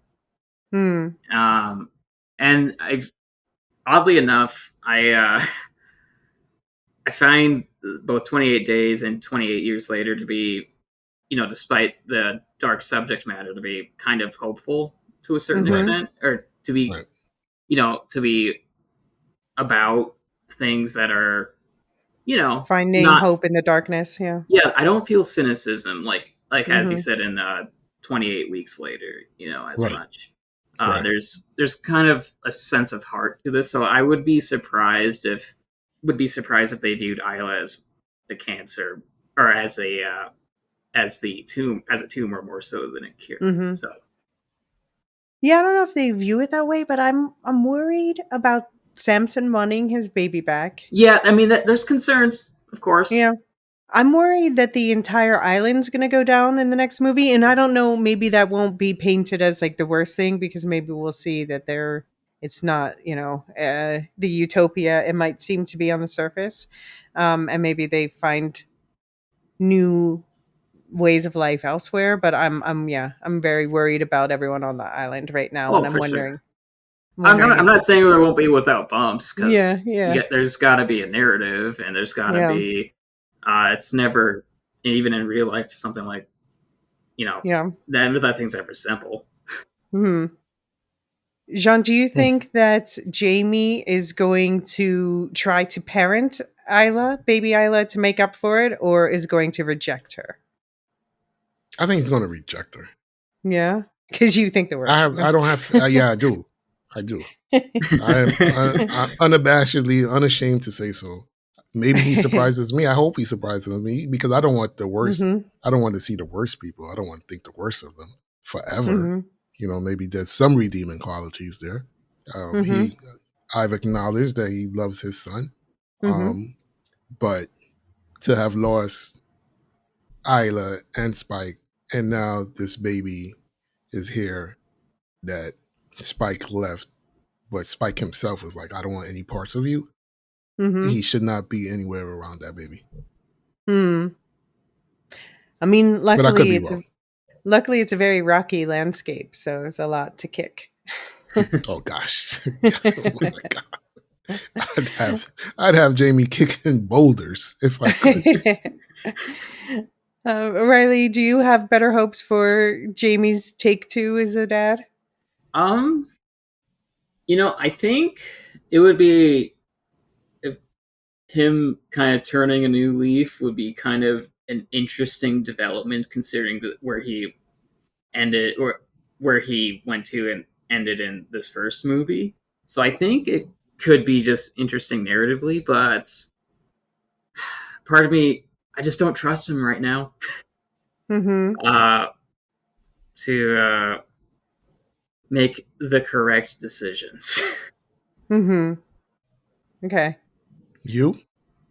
Um, I don't know. I mean, part of me wonders if he will now go after Spike, even though he's not supposed to, and like pawn the baby off on Sam, or Rosie. um, maybe I feel like he needs a redemption arc in the next film. Otherwise, either that or he's going to be killed horribly. But I'm hoping for a redemption arc for him. Okay. So yeah, I don't know. I guess maybe he'll save Spike from the Jimmies. Mm. Okay. Mm. I Although wouldn't he's mind a redemption arc for him, Oh but I yeah. yeah. just don't see one coming. Okay. Okay. Yeah, I mean, it was impressive to see how Spike grew through this film. We saw him. fumbling with the arrows at the beginning, and then by a month on his own, he's taking them down pretty steadily by himself. He really has become the giant slayer that his dad said he was, and I wonder if his dad's confidence did aid that at all. But we'll find out in 6 months in part 2, The Bone Temple. It comes out January 16th, 2026. It's going to be directed by Nia Costa because Danny Boyle said he just couldn't do 2 back to back, which is fair.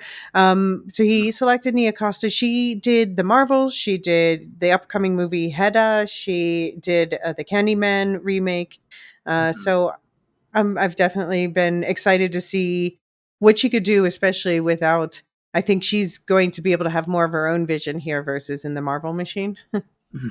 Well, I love the Candyman remake, so I Yeah. haven't seen it yet. I used to love the. It's really yeah. good. It's really Okay. good. Okay. Yeah, I used to watch the original series, but I haven't seen the new one. I need to do that. Maybe this Spooktober. The music for the next one, I'm kind of bummed now we're changing again, even though I like this composer, Hildur Guðnadóttir. She did Arrival, she did Joker, she did Tar. But that seems, I mean, I think it's going to be epic music, but I liked the more unexpected music in this. So I'm very curious how that's going to go. The big news is in the next one, Cillian Murphy is going to appear. And then is supposed to be even more so in the third film. And yeah, part 3 not yet greenlit, but hopefully, I don't know. I like its chances. Yeah. Good vibes, Jon I'm, Snow? Yeah, I'm definitely. having good vibes. Definitely. Only Yeah. just Definitely. only because I want it to happen, and also Yeah. because I think it's this first movie is doing all right for itself. Yeah, definitely. Definitely. Yeah. Yeah, I think so. But everybody send everyone to go see it because they need to get started on filming.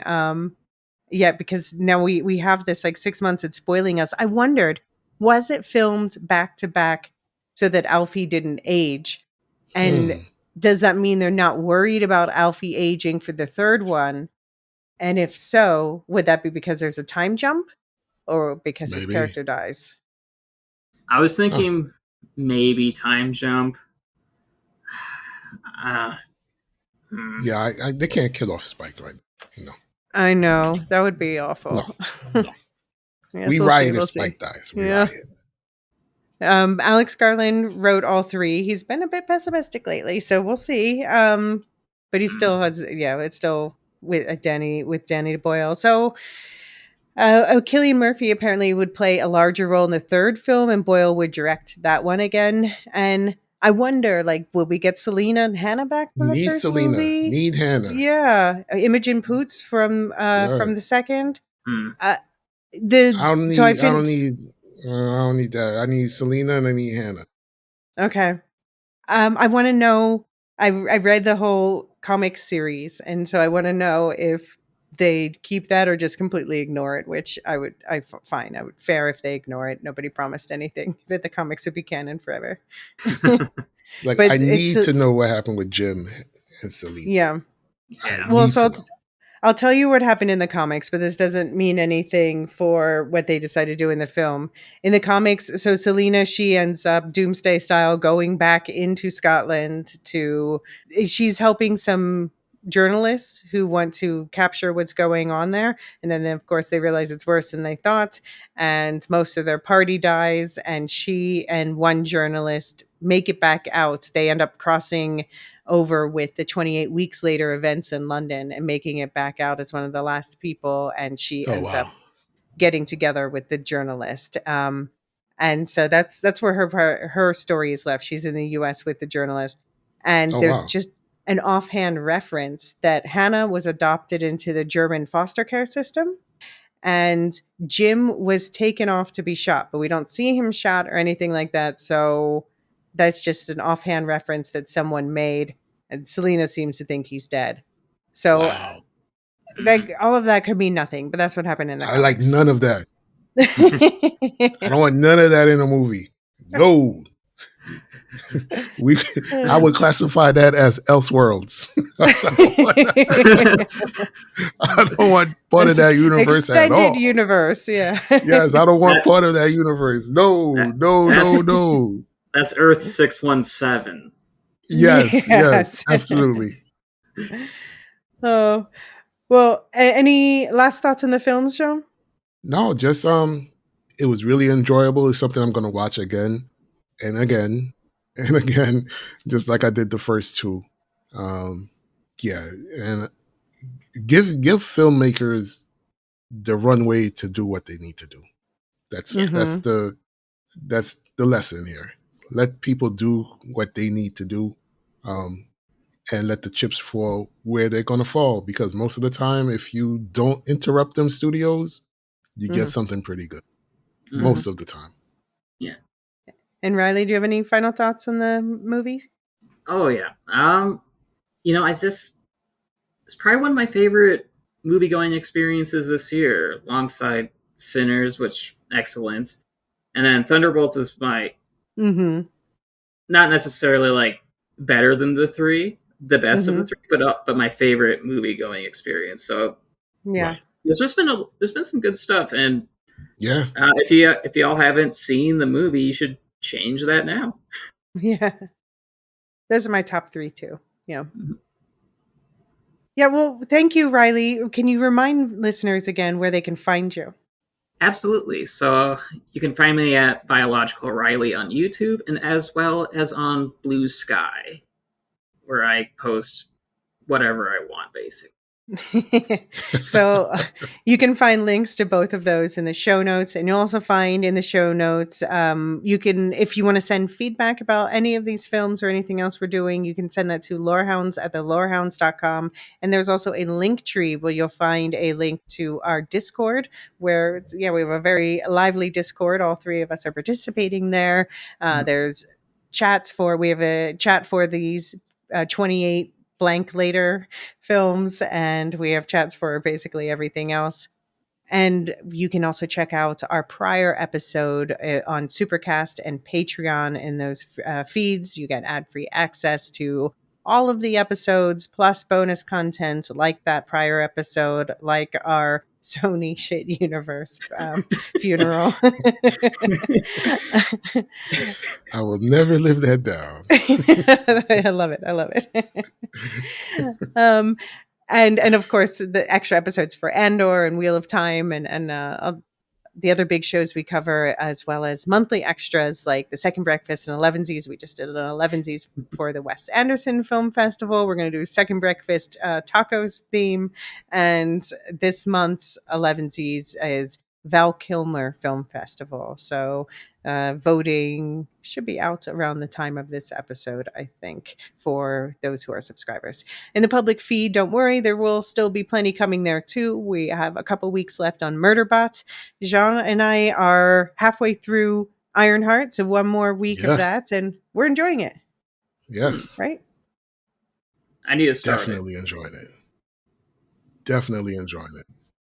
Yeah, you'll like it, Riley. It's fun. It's fun. It's in Yeah. Chicago. I'm Mhm. I'm already on board. Not enough Chicago Okay. and Marvel. All right. Yeah, that's true. Yeah, and Chicago really is like a central character in this Yeah. show. Yeah. Mm. And we have Superman and Fantastic Four coming soon. Lots of stuff Woohoo! for the comic geeks. Yeah. Mhm. And do also check out our affiliates, Nevermind the Music, Radioactive Ramblings, Rings and Rituals, Properly Howard, Wool Shift Dust, and the Star Wars Canon Timeline podcast. And so I am, fun fact, listeners at home, I'm this time inserting the music after the fact. So there's going to be a mystery music starting to play right now. Don't know what folder it's from. Don't know what it's called. You can make up your own name. And it's going to be playing while I shout out our Discord server boosters: Aaron K, Tiller the Thriller, Dorka the Ninjas, Doob71, Athena Ajalea, Tina, Let's Do, Nancy M, Ghost of Partition, Radioactive Richard. Thank you to everyone who's listening, especially when you share it with your friends and or leave a nice rating and review wherever you're listening. It's way more helpful than you might imagine. We want to thank especially our subscribers who make this possible. Most of all, our top tier, the Lore Masters, the Martian, Michael G, Michelle E, Brian P, SC, Peter OH, Adam S, Nancy M, Doob71, Brian 8063, Frederick H, Sarah Alex, Gareth C, Matthew M, Sarah M, Andra B, Kwang Yu, Deadeye Jedi Bob, Nathan T, Alex V, Sub-Zero, Aaron K, Dally V, Mothership 61, Gnarls, Kathy W, Lestu, Jeffrey B, Elisa U, Neil F, Ben B, Scott F, Stephen N, Julia F, Collie S, Ilmariel /Tim, Paul K, Bobby C, Adrian, Always Last, and Jean, take us out. Kevin Feige, listen, man, listen. We're about to get a whole new Superman, a whole new Fantastic Four. Same Clark Kent, Kal-El, Reed Richards, Ben Grimm, Sue Storm, Johnny Storm, but guess what? They're played by different actors. Recast T'Challa. You can Damson do it. Idris is T'Challa. Out. The Lorehounds podcast is produced and published by The Lorehounds. You can send questions and feedback and voicemails at thelorehounds.com/contact. Get early and ad-free access to all Lorehounds podcasts at patreon.com/thelorehounds. Any opinions stated are ours personally and do not reflect the opinion of or belong to any employers or other entities. Thanks for listening.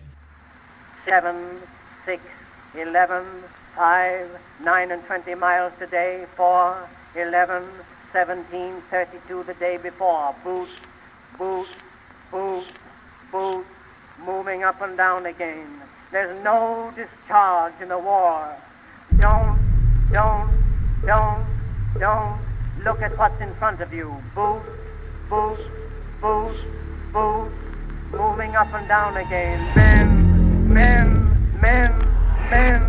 Men go mad with watching them. There's no discharge in the war.